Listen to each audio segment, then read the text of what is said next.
Hey, what's up, team? I am here with my weekly Facebook Live, ready to hang out with you guys.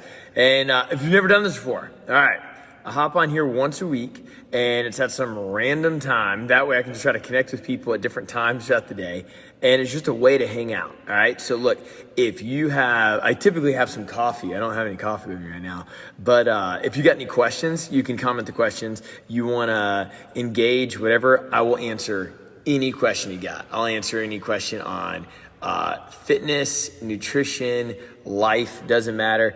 Facebook moves some things around, so I'm pretty sure that I can see your comments, but maybe you just want to try it and see what happens. I'm also going to pull it up here on my computer because I'm on my phone right now. But I'm going to go over some cool stuff with you guys. We always have a question of the week. I'll start with that. And then I'm going to talk about the Spooktacular, and I'm going to talk about a 6-week reset and all that, and just give you a bunch of information. Number one, today is Braves Day at StrongSide. Look, I don't even know anything about basketball, but I'm super pumped up about the Braves. And if they win today, they're going to the Super Bowl. And that's a really big deal. Really excited about it. But yeah, man, so throw on your Braves attire, come jam out at the gym, and yeah. Okay. Question of the week. Wendy always sends me a question. You're more than welcome to comment your questions, message me a question, whatever. But her question was, what equipment do you need to train? She's basically asking, hey, what are my thoughts on equipment? You know, you come to the gym and you might see people wearing stuff. Maybe you read online that you need something. What about like gloves, belts, knee sleeves, wrist wraps, I don't know, a helmet, you know, whatever. But so I'll give you some ideas on that. You always want to look at the equipment. First off, you don't really need anything. All right. So I'll start with that. You don't need anything to work out. But when you're looking at equipment, it's more like, what is the symptom? And you definitely don't want to create a Band-Aid to that symptom. So when somebody needs something like a belt or a knee sleeve or a wrist wrap or something like that, you want to ask the question, why? All right. So let's start with a couple things. Gloves. All right. If you want to wear gloves when you work out, I don't really care. No coach is going to tell you that you can't wear gloves, but I will tell you this, that you can't feel the barbell. So if you put these gloves on, and I'm not talking about gymnastics wraps where you're on the rig. I'm saying if you put like workout gloves on and then you try to snatch or you try to clean or you try to do like dumbbell snatches like today, you're not going to be able to really feel the knurling, that grippy stuff on the barbell or on the dumbbell. And the more that you're tearing your hands when you work out, it probably means that we need to develop better grip strength. Like, we don't want you tearing your hands when you're doing pull-ups. We don't want you tearing your hands when you're moving the barbell. And we can look at symptoms for other things. Let's look at like a belt, for example, if you're wearing a weightlifting belt. This is a pretty interesting concept, but belts don't make you stronger, but they do let you lift more. And a lot of people want to quantify being able to move load as they got stronger. It's not necessarily true. You can put a belt on and you can lift more, but because you had the belt, it doesn't mean that you're actually stronger. So here's the deal with a weight belt, for example. The weight belt is designed to give you an extra brace around your midline, basically give you some extra ab muscles so you could be safer and stronger in the lift. It's not a free pass or like a Band-Aid over the wound that says, oh, you have crappy form and terrible position and like a really weak core, so we're just going to slap a belt on there. We don't want to do that. When you see somebody wearing a belt, they should be wearing the belt at like 85-90% of their 1 rep max or greater. There's a big misconception with wearing a belt that you have to be strong enough to wear a belt, or you have to lift a certain amount of weight to wear a belt, or work out for so long to wear a belt. That's not really true. It's really based on your strength ability. So, you know, whether you're lifting 100 pounds or 300 pounds, that's all relative to how good a shape you're in, how strong you are, all right? If somebody's new, I would recommend not wearing a belt. If you've been working out at StrongSide for less than 6 months, maybe even less than 9 months, I would not wear a belt. You're still in that developmental stage. You're still in that, I'm learning how to squat. I'm learning how to deadlift. You might feel like you do it a lot, but in the grand scheme of life and how long you've been alive, haven't really squatted a lot, haven't really deadlifted a lot or pressed a lot. So you want to build that foundation first. Then maybe you go through like one of our cycles, our strength training cycles that we do in class. Maybe you start going through some maxes or some heavy lifting, and you start figuring out how much you can actually lift. From that point on, that might be okay that when you're at a really heavy number, 85, 90%, notice I'm not talking about pounds here, 85, 90% of your max is probably where you want to wear a belt. You shouldn't be wearing a belt all the time. When it says moderate weight on the board, when it says for quality, you should not be wearing a belt. When it says lift heavy, go nuts, crush it, that's where you're probably going to wear a belt, all right? Talking about knee sleeves, for example. Knee sleeves, I'm not saying that you shouldn't wear them. If you need one, please put it on. Sometimes that compression will just help. And by squeezing the tissues and squeezing the blood and the muscles, you can alleviate a lot of pain inside that. But you really want to look at why the person needs it. So if somebody's squat is terrible, it doesn't mean that they should immediately stop wearing knee sleeves, but it does mean they should probably fix their squat. We don't want to use it as a Band-Aid and say, hey, I know I don't squat well, but when I put knee sleeves on, I don't feel the pain, so I'll just put knee sleeves on. No, you should probably wear knee sleeves and try to fix your squat. Very similar to when somebody says, hey, my back hurts when I do this movement, so I'll just do less weight. We should probably change the movement. We probably shouldn't just do less weight to where you're not feeling the pain, right?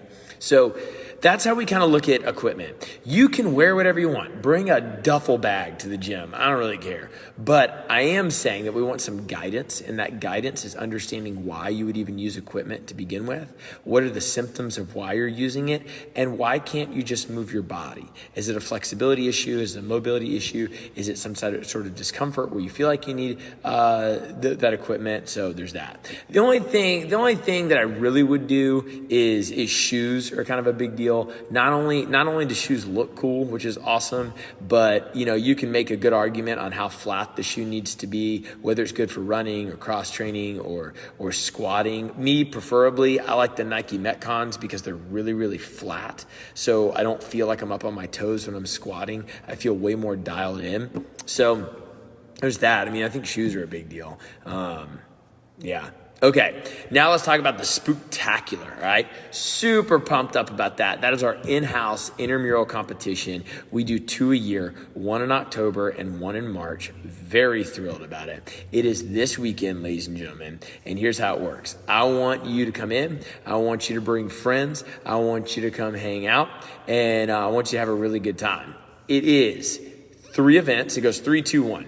There are 3 events, teams of 2. So in this particular competition, it is 2 men or 2 women. That makes up a team. And then it's one great time. All right. So here's the deal. It's already done. Registration's already done. We already have our teams. We're good to go. Okay. So you can't participate this weekend unless you're already signed up. But if you want to come watch, I would encourage you to come watch. It's 8 a.m. to noon. It's at our Woodstock location, and it is going to be an all-out party. All right. Well, what you'll see, this is how it works. Every team goes and they do event 1, and then every team goes and they do event 2, and then every team goes and they do event 3. And there's 3 different divisions. There's the breakout division, which is for people that might be new, it might be their first competition, whatever. The fitness division, which is that intermediate, need a little bit less weight, not quite high skill division. And then you have the performance division. Hey, you do most of the workouts as written, the hardest way to do it, stuff like that. So each heat goes. There'll be, let's say event 1 might have 3 or 4 heats to it because you got to run like all the teams through it, right? Each team goes together. The workouts are different. They're different formats, different ways to accomplish them because it's a team workout and allows for some strategy. Each team has a judge to make sure that the competition's fair and that all the repetitions are scored appropriately and everybody's driving towards the same deal, right? You get points per division, and the better you do, the less points you get. So what you're trying to do is get the least amount of points. Like you get 1 point for first place, you get 2 points for second place, so on and so forth. And if at the end of the competition you have the least amount of points, then you win. and we give awards for first, second, and third. Each workout is different, not only in execution, but in strategy, meaning that one workout might be for heavy load, one workout might be for time, but it has some things in there, like one of the workouts your partner has to hang from the rig that allows your other partner to do work. You got to throw those things in there, so there is some elements of strategy to it, and that's what makes it really fun. And unless you've never seen one or done one, I totally understand that you don't get it, and that's fine, because you never, people have run a 10K before. You probably never met anybody that did box jumps for time, right? So you want to come experience it. Come hang out, come witness the fitness, 8 a.m. to noon, watch your friends throw down, just have a blast, eat a donut, whatever. But there's that, all right? So that's the Spooktacular. Now let's talk about the 6-week reset. So we did this last year for the first time, and I'm really excited to do it again this year. So the 6-week reset, we all get crazy, we all get life busy, whatever. And it's like at some point when life's just stressing you out, there's a lot going on, you need to hit the reset button. So this 6-week reset is not about weighing and measuring how much chicken you eat. It is not about doing 500 burpees a day and taking out all the gluten and stuff like that. I'm not saying that those are bad things to do. I'm just saying that is way over the scope of what we're trying to accomplish here. I'll keep it real simple. The average American gains 8 pounds from Thanksgiving to New Year's. That is, wow, that is a lot, right? And it doesn't mean that you can't go out with your friends. It doesn't mean you can't hang out, but it does mean that you probably need some support and you probably need some intention. It's way too easy for us to do things like, you know what? It's the holidays. I'll get started in January. Hey, you know what? It's okay because I'm with friends, but it's not, because it's really challenging to be uncomfortable in your skin. It's really challenging to be uncomfortable with where you're at, and it's really uncomfortable to not reach your goals. So we're going to get the whole gym together. We're getting all the coaches together, all the members together, everybody together. And we're going to do a 6-week reset. And we're going to say, guys, let's just hit the reset button. What are the simplest things that we need to do? And how can we work together as a unit, as a team, as a community to grow together and be together? So here's how it works. We're going to send out all the sign-up information for it. It's totally free to do it. You download the Wodify Rise app and you sign up for the competition. Every week, you're going to be emailed a nutrition focus and a fitness focus. Each week, the nutrition focus changes. You should probably build on top of that, meaning that you don't want to forget about it. But it's going to be really simple things, focusing on like water or hydration, focusing on simple things around food, and focusing on simple concepts of nutrition, not this crazy diet plan. Then your fitness is more something about staying accountable, something outside of the gym that says, okay, I need to do this every day. Here's a task that everybody in the gym is going to do and focus on and grind towards every day for that week. It really bonds the community together. In the Wodify Rise app, you'll also be able to hit the little button every time you accomplish something. So you're going to be able to gamify it, and you're going to be able to stack your points up, and you're going to be able to see throughout the 6-week reset how many points you actually accomplish. That's a pretty cool deal, all right? And then along the way with that, you're going to be guided and supported by all of our coaches and all of our community to get there. We're going to have a Facebook group. You'll have the weekly emails. You'll have the app like I talked about.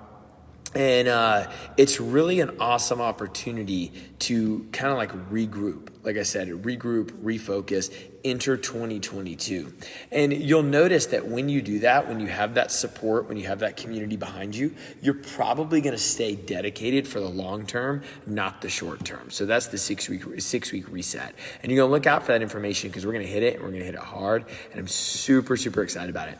Totally free. Totally just a way to get everybody involved, from nutrition coach Bree to myself to coach Nate. Like, we're all doing cool stuff with it. Really excited about it, but there's that. So I talked to you about what equipment you might need, talked about Spooktacular, talked about the 6-week reset. You're more than welcome. I know we don't get a lot of comments on here, but you are more than welcome to send me your questions. I always do a weekly question. I will answer that question. You can comment on here. I'll answer anything you want. But other than that, I hope you guys have an amazing Thursday. Oh, we're at a Live After 5 tonight. If you're in the Roswell area, come out 5 to 9 p.m. Let's just hang out, and we won't be doing any workouts out there, but we're going to be having a great time. I hope to see you there. And, oh, crap, I totally forgot to mention, tomorrow, not that you don't know, but tomorrow night, which is Friday, Woodstock, the last class is noon because we have to set up all day for the Spooktacular. And then there's a normal schedule at Roswell.